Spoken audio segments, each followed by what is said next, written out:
He stood in front of the cameras with his hands clasped. Somewhere behind those cameras, men with guns were waiting to see if he would say the wrong thing.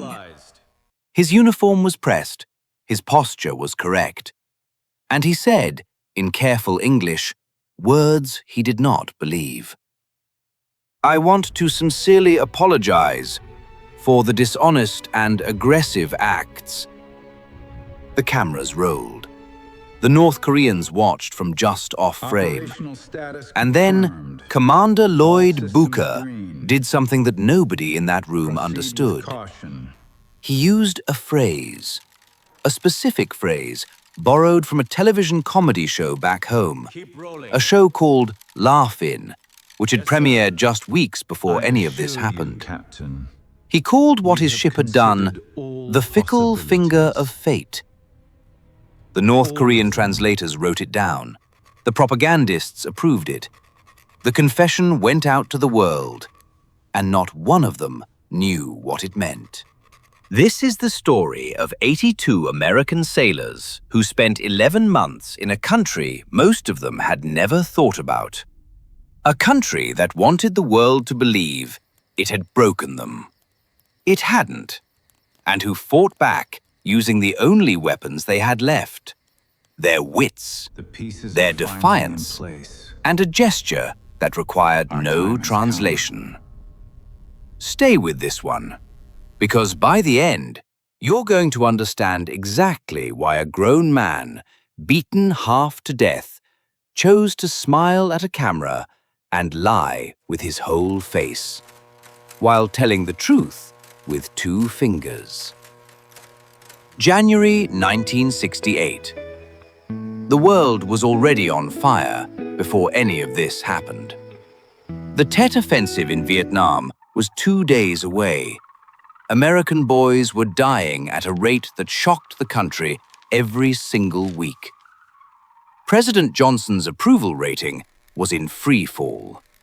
The evening news had become something families almost dreaded, because there was rarely good news left to report. And quietly, 12 days into the new year, a small Navy vessel sailed out of the port of Sasebo, Japan, and pointed itself toward the coast of North Korea. The USS Pueblo. She was not impressive to look at, 82 meters long, displacing roughly 900 tons, armed with 2 50-caliber machine guns, covered in tarps so thick from the winter cold they couldn't be uncovered fast enough to matter. She had been, in a previous life, an Army cargo ship, World War II surplus, repurposed, refit, handed to the Navy for a mission briefed in careful, classified language.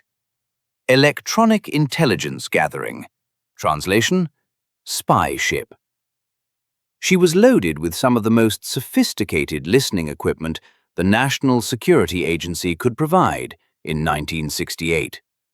She was going to cruise the waters off North Korea's eastern coast, intercept their military communications, and document their radar signatures. The plan was to stay in international waters, more than 12 miles from shore, outside the legal boundary of any nation's territorial claim. Commander Lloyd Bucher understood the plan completely. What he did not fully understand was what would happen if something went wrong. Lloyd Bucher was 39 years old, grew up in Nebraska, orphaned young, raised partly in a Catholic home for boys. He worked his way through college and into the Navy on determination alone. Submarine service, calm in tight spaces. His crew called him Pete, not a nickname given to men people fear, a nickname given to men people like. The kind of nickname that gets passed down at reunions decades later by men who could have called him Commander and chose something warmer instead. The Pueblo left Japan on January 11th. For 12 days, she operated without incident. The listening equipment hummed. The cryptographers worked. The crew settled into the rhythm of a mission going exactly as planned. Men wrote letters home describing boredom, cold coffee, and the particular grey monotony of watching an empty horizon for hours at a time. Until January 23rd. That morning, a North Korean patrol vessel appeared, then another, then torpedo boats, then a submarine chaser, then aircraft circling overhead. Bucher was in international waters. He knew it, he reported it, he radioed for help. The answer came back: nothing available. Let me say that again. A United States Navy vessel was being surrounded by hostile warships, actively radioing for assistance, and the answer from the most powerful military on Earth was nothing available. Everything was in Vietnam. Sit with that for a second, because it's the hinge the whole story turns on. Somewhere over the horizon, there were aircraft carriers, fighter wings, an entire Pacific fleet, and none of it could reach 82 men in time, because all of it had already been committed somewhere else. There was another reason, too, one that rarely makes it into the story. 2 days before the Pueblo was surrounded, a squad of 31 North Korean commandos had slipped across the demilitarized zone and made it within a few hundred yards of the presidential residence in Seoul, the Blue House, with orders to assassinate the South Korean president. The raid failed, barely, in a running gun battle through the streets of the capital that left dozens dead on both sides. For 72 hours, the entire American and South Korean command structure in the region had been consumed by the aftermath of an attempted decapitation strike against an allied head of state. Then, 48 hours later, North Korea seized an American Navy ship. Whether that timing was coordinated or coincidental is still debated by historians. What isn't debated is the effect. The regional command that might have had eyes and resources free to respond to the Pueblo had spent the preceding 2 days fully occupied by a different crisis entirely. When Bucher's radio call for help went out, it went out into a command structure that was already stretched thin in 2 directions at once, on top of Vietnam consuming everything else. The North Koreans opened fire. Seaman Dwayne Hodges was 21 years old. He was on the deck. He was hit by shrapnel and died from his wounds. He was the only man who did not make it back. 10 others were wounded. The ship was taking damage. Classified materials were being destroyed, but not fast enough. There was simply too much to shred and burn in the time available.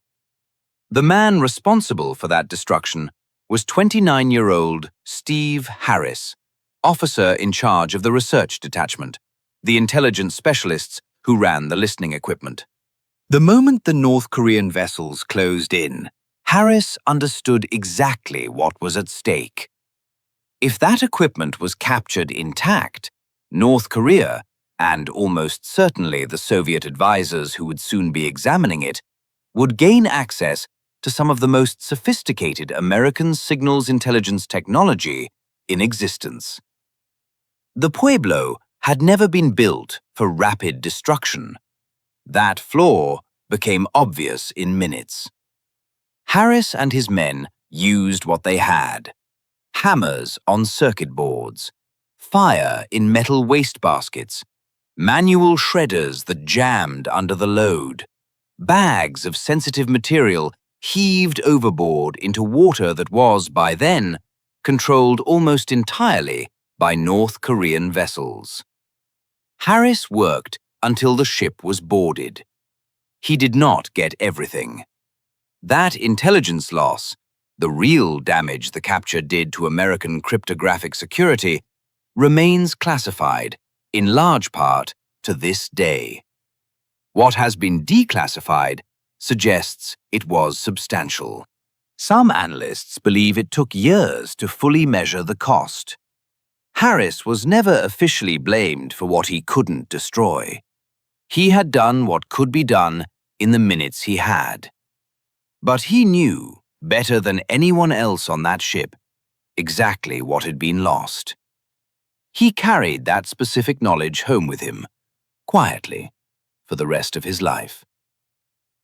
Some weights don't come off just because you're finally safe. Bucher made the decision. He surrendered his ship. First American naval vessel surrendered to a foreign power since 1807. He knew that. He surrendered anyway. Because he looked at his men and made a calculation every commander prays he never faces. The ship is lost. The men are not. The Pueblo was towed into the port of Wonsan.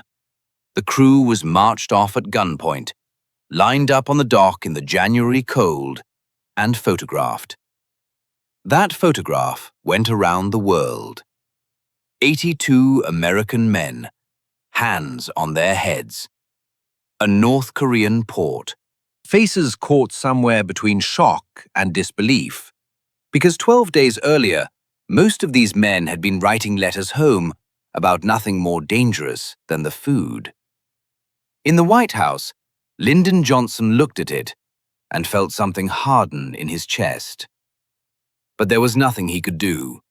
Nothing fast, nothing surgical, nothing that wouldn't risk another war on a peninsula that had already buried 54,000 Americans less than 15 years earlier. Vietnam was the wound that was bleeding. Korea would have to wait. The crew of the Pueblo was on their own. Before we go further, it's worth remembering that 82 isn't just a number. It's 82 specific human beings, and only a handful of their names ever made it into the history books. Bucher, Hodges, Harris, a few others named in the official record. The rest were quartermasters and engineers, and communications technicians, and cooks, and oceanographers. Men whose names appear on Navy rosters and reunion lists, but rarely anywhere else. None of them set out to be part of history. They were sailors doing a job, most of them expecting a quiet research cruise, not a hostage crisis. That's precisely what makes what they did together so remarkable. There was no elite unit here, no hand-picked team, just 82 ordinary Americans who turned out, when it mattered, to be considerably harder to break than anyone expected. The first compound they were taken to was in Pyongyang. The rooms were bare. The food was minimal, watery soup, stale bread, portions designed to keep a man alive rather than functional. Men who had weighed 170 pounds in January would weigh considerably less by the time this was over. The cold came through the walls. Concrete does that. It holds the cold and releases it slowly, all night, into whatever is unlucky enough to be sleeping against it. And then the interrogation started. North Korean officers wanted confessions. Signed, detailed, filmed confessions. Documents proving the Pueblo had been spying in North Korean waters. That the United States was an aggressor nation. That the crew admitted their crimes. The crew said no. Not loudly, not heroically, just no. And then the beatings began. What does 11 months of captivity actually look like? Not the dramatic kind in films, with one desperate escape attempt and a clean cinematic ending. The ordinary kind. The grinding kind. Where the worst thing isn't the pain on any given day, it's the not knowing when it ends. It's waking up on day 40 and realizing you have no idea if this is the halfway point or barely the beginning. The crew was beaten with boards, burned on radiators, deprived of sleep for days at a time, forced to hold stress positions until their legs gave out. Some had teeth kicked out. Some lost significant hearing. Men who had been athletes in high school learned to measure time by how long they could stay conscious through a beating instead of by a calendar. Bucher himself was walked through a mock execution, taken outside, told he was going to be shot, made to kneel. He was not shot, but he kneeled there in the North Korean winter and waited to die. Actually waited, not performed waiting for an audience, genuinely believed, for the length of time it takes a heart to keep beating through pure animal fear, that this was the last cold morning of his life. Then they walked him back inside and told him to sign the confession. He still refused. Then they told him they were going to execute his men, one by one, in front of him. Bucher signed. He signed knowing it was false. He signed knowing the whole world would see it. He signed because the calculation he had made on the deck of the Pueblo, the ship is lost, but the men are not, was still the only calculation that mattered. It would be the only calculation that mattered for 11 straight months. The confession was broadcast internationally. Back home, it landed hard. Some Americans were angry. Some were heartbroken. Living rooms across the country went quiet when the footage played on the evening news. A United States Navy commander on North Korean television apologizing for crimes he hadn't committed. The Navy convened a court of inquiry. There were people, powerful people, who wanted Bucher court-martialed for surrendering his ship. He was fighting to keep his men alive, and they wanted to put him on trial for it. That contradiction sat there, unresolved, for months. A man doing everything in his power to bring 81 other men home alive, facing the possibility that his own country would treat that as a failure rather than an act of leadership. It is one of the quieter cruelties of this story, and it happened before he had even crossed back onto American soil. Let's go back to the moment that defines everything. Not the capture, not the beatings, not the diplomatic resolution that was and wasn't a resolution. The moment that defines the Pueblo story is the moment when a man is told to smile for the camera and gives the middle finger instead. Here's what the North Koreans didn't understand, and it's worth walking through slowly because the details are what make it extraordinary. They had won the propaganda battle, or thought they had. They had American sailors on camera in their country saying words that supported the North Korean position. They staged photo sessions regularly, proof-of-life images, propaganda shots of smiling prisoners looking well-fed and comfortable, meant to circulate around the world and demonstrate the crew was being treated humanely. In those photographs, the crew of the Pueblo started giving the middle finger. They told the guards it was the Hawaiian good luck sign. The guards believed them. For weeks, photographs of American sailors cheerfully extending their middle fingers to the camera circulated internationally. Time magazine published one. Others appeared in newspapers across the country. The guards had no idea what they were looking at. 82 men, hungry, cold, hundreds of miles from home, had found a crack in the system. A single gesture their captors couldn't read, and they used it, over and over, in front of the exact cameras meant to broadcast their submission. Until someone finally told the guards what it meant. What happened after that was not a good luck sign. The beatings that followed were described by survivors as some of the worst of their captivity. Bucher was worked over for hours. Other crew members were pulled individually into interrogation rooms and given the same treatment. But the point had already been made. 82 men in a North Korean prison compound had looked their captors in the eye and communicated without a word. We are still here. We see you. You cannot make us disappear. That is not nothing. In 11 months of captivity, that is close to everything. The letters they were forced to write home were another front in the same quiet war.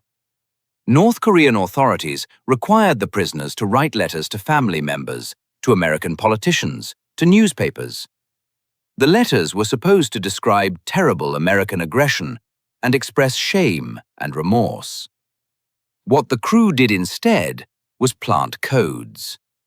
They wrote in patterns, the first letter of every third sentence. Misspellings that spelled something, buried in sentences that otherwise read like broken, apologetic English. References to fictional relatives who didn't exist, a signal in itself to anyone back home who knew the family. Messages that looked like a frightened man's clumsy language to the censors reading them in Pyongyang, and looked like a deliberate signal to anyone trained to look for one. Not all of them made it through. North Korean censors caught some. But enough did. The families at home, the Navy intelligence officers reading carefully, the people who cared, they understood. These men were still fighting, not with weapons, with grammar, misspellings, and a kind of patience that most people never have to test in themselves. What made the Pueblo crew different from what their captors expected? The North Koreans had experience with American prisoners from the Korean War.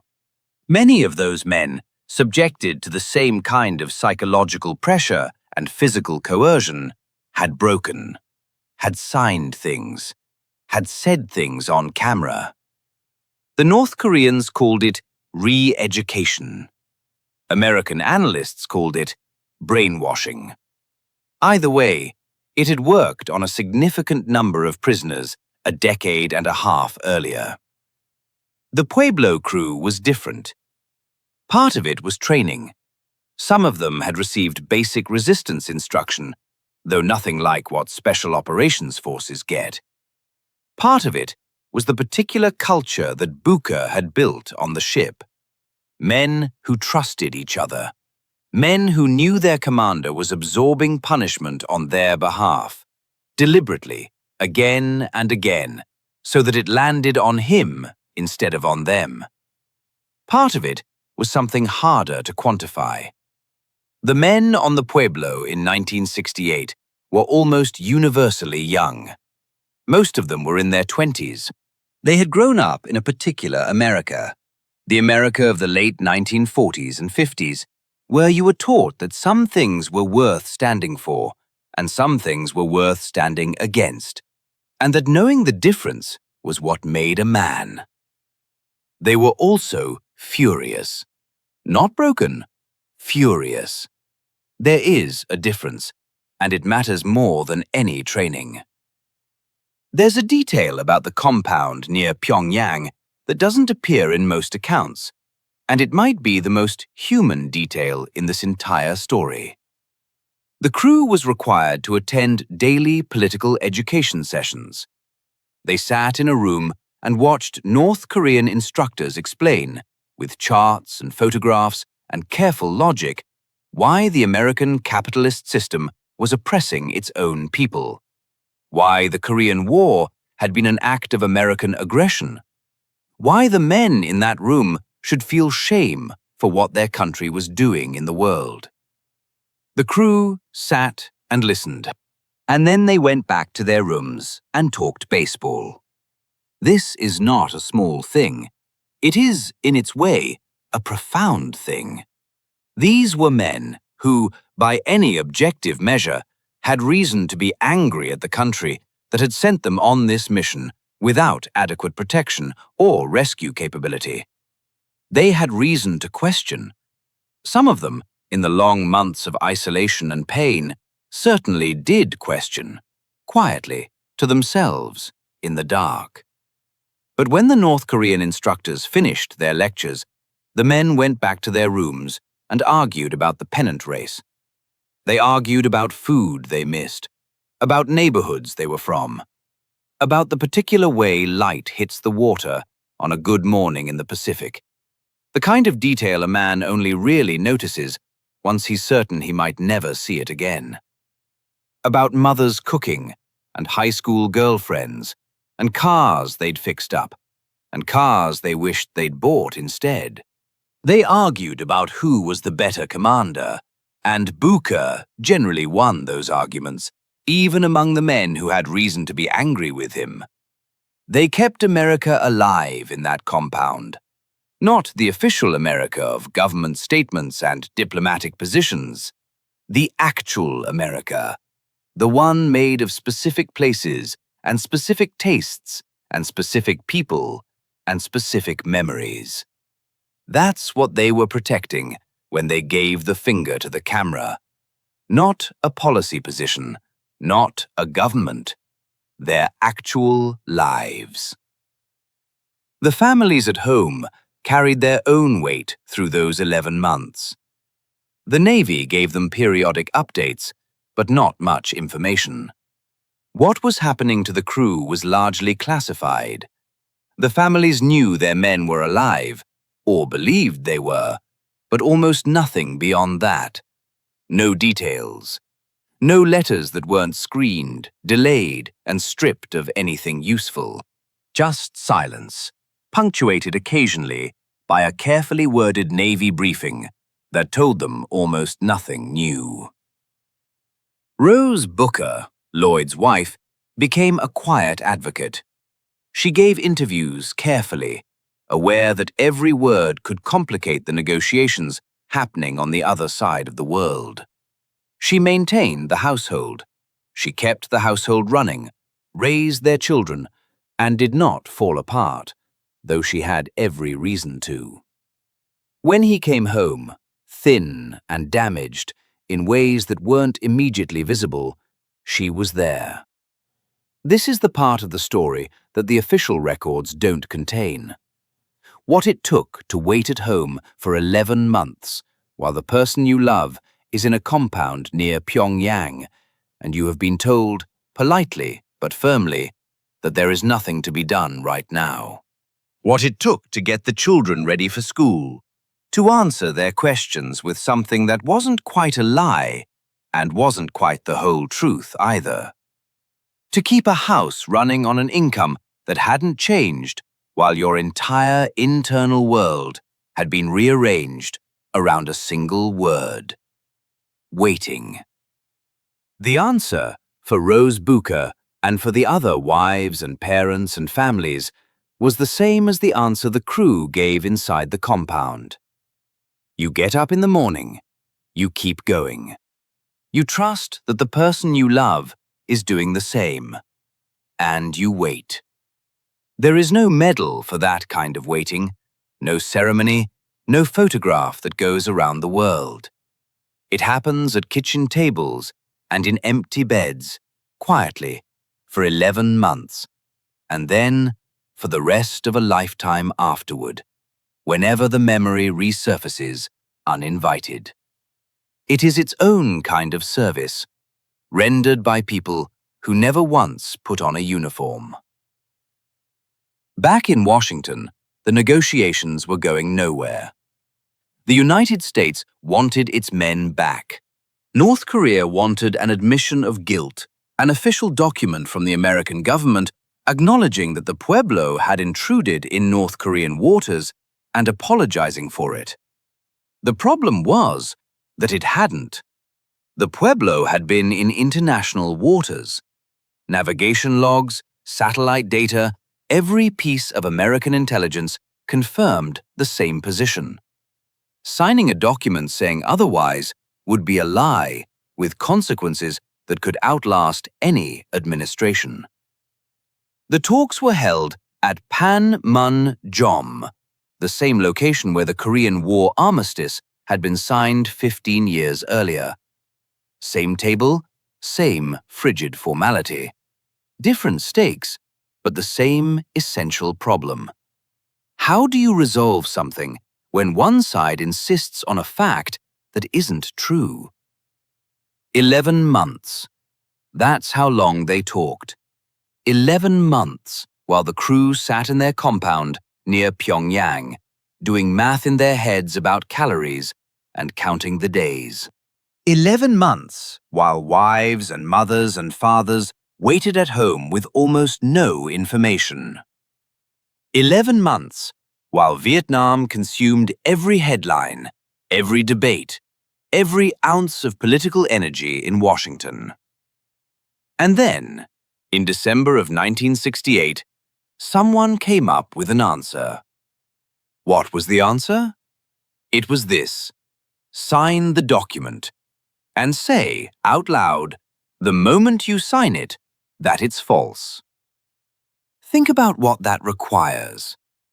It requires North Korea to accept a document that is explicitly called false by the man signing it.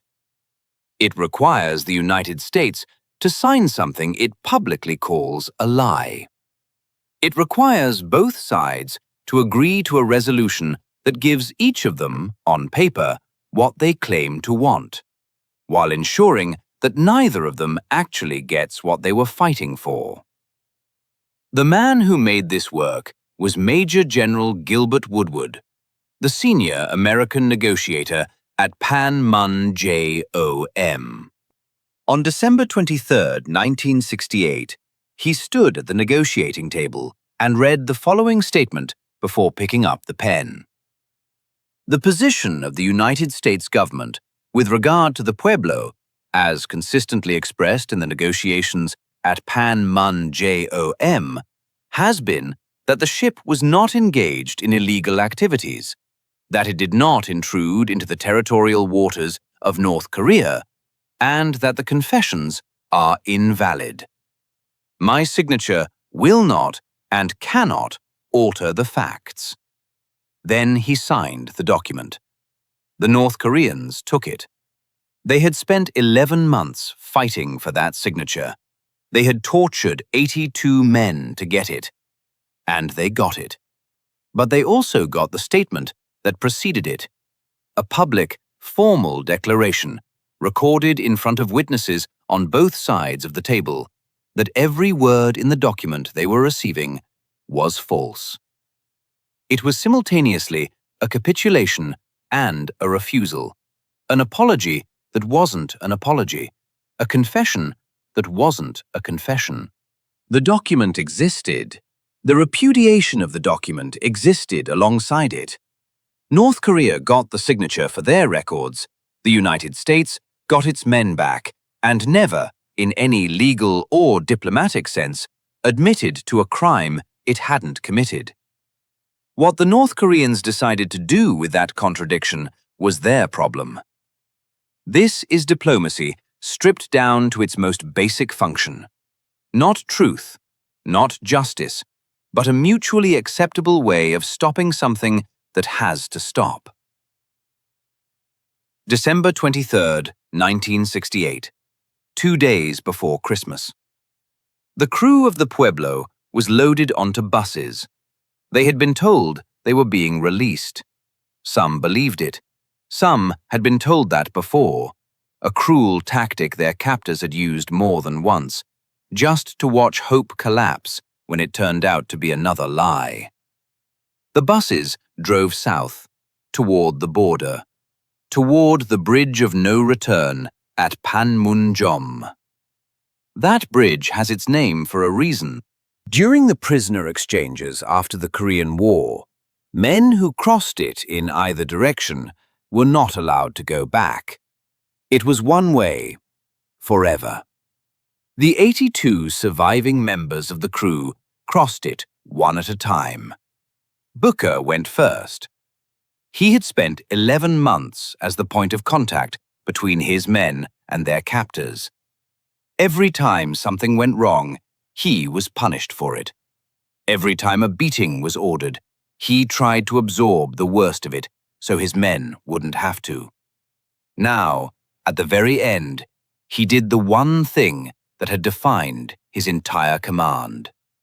He went first, so that if anything went wrong at that bridge, it happened to him, and not to one of his men. He walked across that bridge, and for the first time in nearly a year, there was no one on the other side telling him what to do. The men who followed him across were not the same men who had been marched onto the dock at Wonsan in January. Some were partially blind from malnutrition. Some were walking with injuries that would never fully heal. Some had psychological wounds that wouldn't surface for years, that would come back at 3 in the morning in houses across America for the rest of their lives.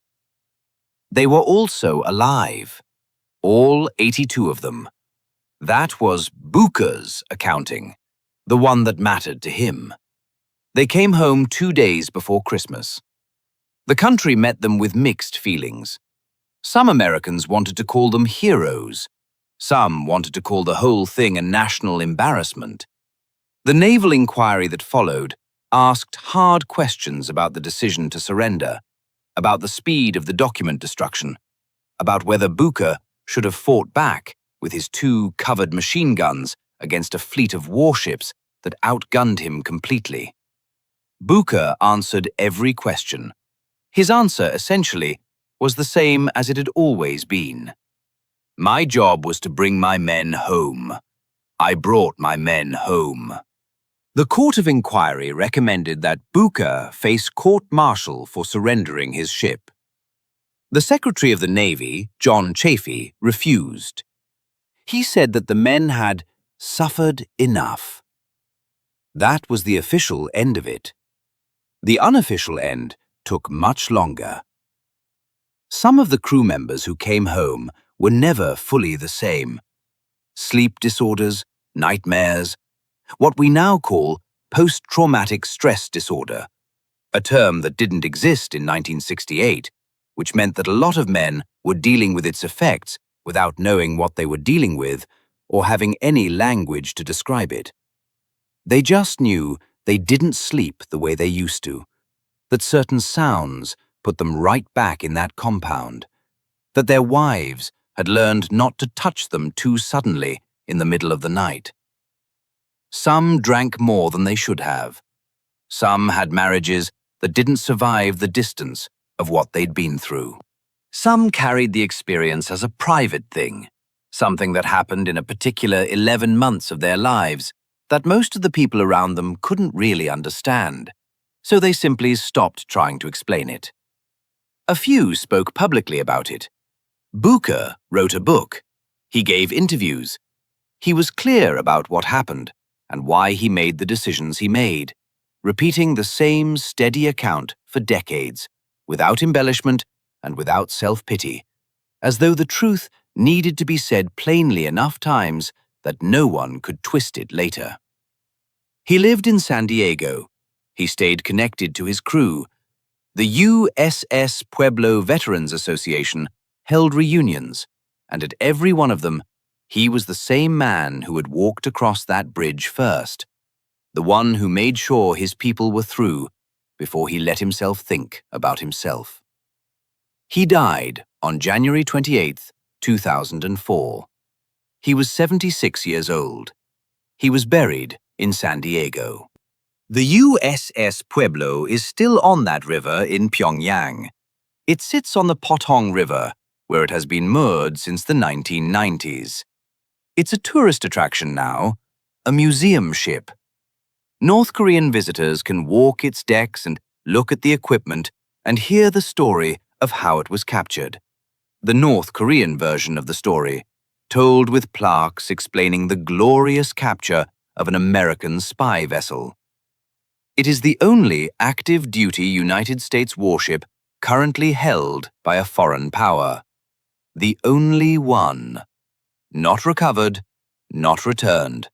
Just there, in Pyongyang, a physical reminder of 11 months that the 82 men who lived through them never entirely escaped. There have been periodic diplomatic discussions about returning it. Nothing has come of them.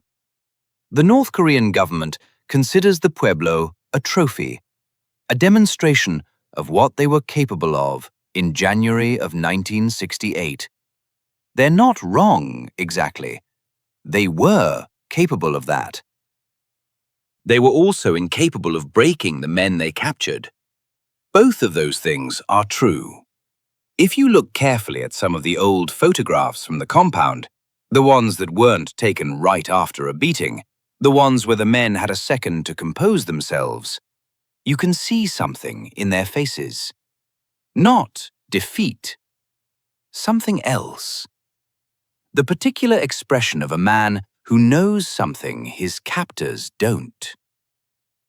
One more thing about the fickle finger of fate, because the origin of that phrase is almost too perfect to be real. It comes from a segment on Rowan and Martin's Laugh-In, a comedy show that premiered September 16th, 1967. 16 months before any of this happened. The segment was called Flying Fickle Finger of Fate. It was a satirical award given weekly to some deserving government agency or institution that had done something spectacularly absurd. Lloyd Bucher watched television. He kept up with things. He knew the phrase. When he was standing in front of the camera, in a pressed uniform, being made to read words he hadn't written about things he hadn't done, he reached for the most ridiculous, American, impossible to translate piece of popular culture he could find in his memory, and dropped it into the middle of his forced confession. It took about 8 months for the North Koreans to figure out they'd been played. By then, the confession had already been broadcast internationally. The phrase had already appeared in print. The signal had already been sent. You have a man on camera who is telling you one thing and doing another, who is operating in 2 registers simultaneously, performing compliance for his captors while communicating something completely different to his audience. That takes a specific kind of intelligence, not the classified kind, the other kind, the kind that keeps you whole when everything around you is designed to take you apart. 34 years after those men came home, a federal judge awarded them more than $65 million in a lawsuit against the North Korean government. North Korea didn't respond to the lawsuit. They didn't have to. The judgment was symbolic. You can't collect $65 million from a government that doesn't acknowledge your legal system exists. But the men who brought the suit, William Thomas Massey, Donald Raymond McLaren, Dunny Richard Tuck, and Lloyd Bucher's estate, said the money wasn't entirely the point. The point was the record. The point was having a federal judge sit in a Washington courtroom and call the treatment of these men extensive and shocking. The point was that somewhere in a legal database there is now a document that says, "This happened. It was real. It was wrong." Those men spent 11 months in a country that wanted the world to believe they had willingly confessed their crimes. And 34 years later, a judge in their own country said, they did not. What was done to them was a crime. That's not nothing. Here is a question worth sitting with. In 1968, the United States was the most powerful nation on Earth. It had nuclear weapons. It had the largest navy ever assembled. It had military bases ringing the globe. And it could not rescue 82 sailors from a country whose entire economy was smaller than the city of Baltimore. How does that happen? The answer is a word the country didn't fully reckon with until years later. Overextension. Vietnam was consuming everything. Every aircraft carrier, every combat-ready unit, every diplomatic credit, every ounce of political will. The men who planned the Pueblo's mission knew there were risks. They did not fully account for the risk that when the moment came, there would be no cavalry available. That is not an indictment of any one person. It is what happens when a nation commits everything it has to one fight and leaves its edges thin. The crew of the Pueblo paid for that calculation with 11 months of their lives. Some of them paid for it with pieces of themselves they never got back. There is a generation of Americans now who have never heard of the Pueblo. Their parents remember it. Their grandparents certainly do. 1968 was the year everything seemed to break at once, and the Pueblo was part of that breaking. The Tet Offensive. Martin Luther King Jr. shot in April. Robert Kennedy shot in June. The Democratic National Convention in August, with the country watching its own police and its own protesters collide on live television. And somewhere in the middle of all of it, 82 sailors in North Korea, waiting. That generation should know this story, not because it is a story of triumph. It isn't entirely. The ship was lost. The confession was signed. The document at Panmunjom was a diplomatic invention that allowed both sides to claim they got something. But because it is a story about what people do when they have nothing left, when there's no cavalry coming, when the options have narrowed to zero, when everything that was supposed to protect you has been redirected somewhere else, what do you do then? You find the smallest possible way to say, "I'm still here. You cannot erase me." You give the Hawaiian good luck sign. You plant codes in letters. You say the fickle finger of fate in a televised confession and trust that someone back home is paying close enough attention to hear what you're really saying. They were not the biggest story of that year. They got bumped from the front page regularly by events that were larger and louder and closer to home. A war escalating, 2 assassinations, a country that seemed to be tearing along every visible seam at once. But they were there, and they held on. By the time they crossed the bridge of no return, some of them had been away from home for longer than some marriages last. Some had children who had grown measurably taller in 11 months. Some had missed deaths in the family, births, illnesses, the ordinary 1,000 things that happen while you're absent, and the world simply keeps moving without asking your permission. They had also done something that most people who have never been in that situation, would struggle to do. They had stayed themselves. Some of those men lived long lives. Some of them didn't. The physical toll of 11 months of malnutrition and trauma is not something you fully recover from. Some died younger than they should have. Hearts and lungs and joints that had absorbed more damage than any doctor's chart could fully capture, wearing out a decade or two ahead of schedule. But the ones who were still alive decades later, in their 70s and 80s, sitting in living rooms in Nebraska and California, and wherever the Navy life had eventually taken them, they mostly said the same thing when people asked. We made it through. Not, we were rescued. Not, we won. We made it through. That's the Pueblo. That's 82 American sailors who found, in the worst situation most of them could imagine, that they were tougher than they knew. Not because they were trained to be, because they had to be. And they were. The question that the Pueblo story forces you to confront is not a comfortable one. It's this. What is a man worth? In January of 1968, the answer given by the United States government, not in words, but in actions, was not enough to redirect resources from Vietnam. Not enough to keep a rescue option available.